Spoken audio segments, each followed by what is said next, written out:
So in Elbaf, and spoilers for Elbaf, but there's a lot of talk about NIKA being a deity of destruction or liberation, and there seems to be some discrepancy when it comes to the nature of NIKA.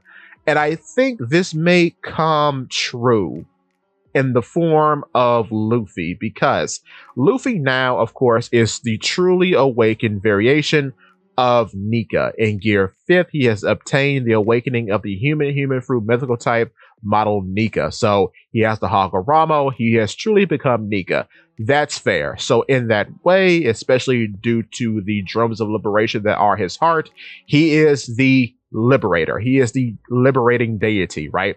Okay, that's fine and good. However, we do know with awakened Zoans, there are two different variants. You have the true awakened Zoan with the holy raiment or the Hagoromo, the scarf of clouds around the user, but then you have the failed awakening that we see in the Jailer Beast and presumably with Sengoku and Monster Point Chopper, in which usually the Zoan fruit entity takes over the user's body and they become a bestial entity of some sort, right? But I think human fruit users get a leg up in this regard because the entity dwelling within the fruit is a being of intelligence or human understanding in some regard, which is why Chopper eventually overcomes his fruit and is able to control Monster Point in this regard, seeing as how I do think he is a failed awakening like the Jailer Beast because they are very similar in terms of shape. But I do think the reason why he had a hard time from the get-go is because of his situation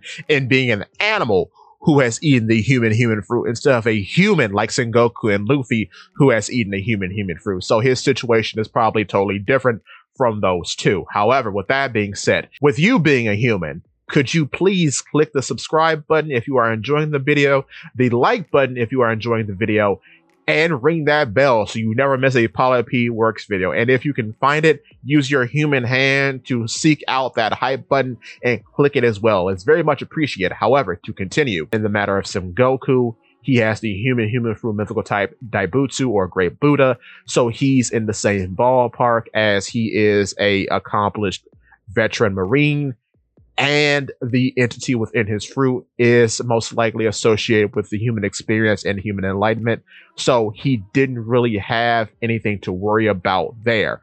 But with NIKA, the same thing can be said because the NIKA fruit is a human fruit. It's a human fruit variation. So with that being said, I wonder if there's any real need to use the false awakening now, because now as a true awakened user of the fruit, presumably Luffy has the full reign of abilities that are contained within this fruit. So presumably he could attain a false awakening if a false awakening is of any use to him. And the reason why I think this could be possible is because in a very short gag scene in Egghead, we see Luffy get angry and he somehow, some way obtains a raiment, a Hagoromo, while his hair and eyebrows are red. So I don't know what the matter of that joke actually is, but it's very odd and peculiar and only happens when he's in a high fit of emotional distress. So I don't know what that's supposed to be, but it is curious because it just happens randomly. So could this be a lesser form of his awakening that he can use in combat, presumably? I don't know, but it's something to really think about for the future. With that being said, give me your thoughts and tell your friends about Polypede Works.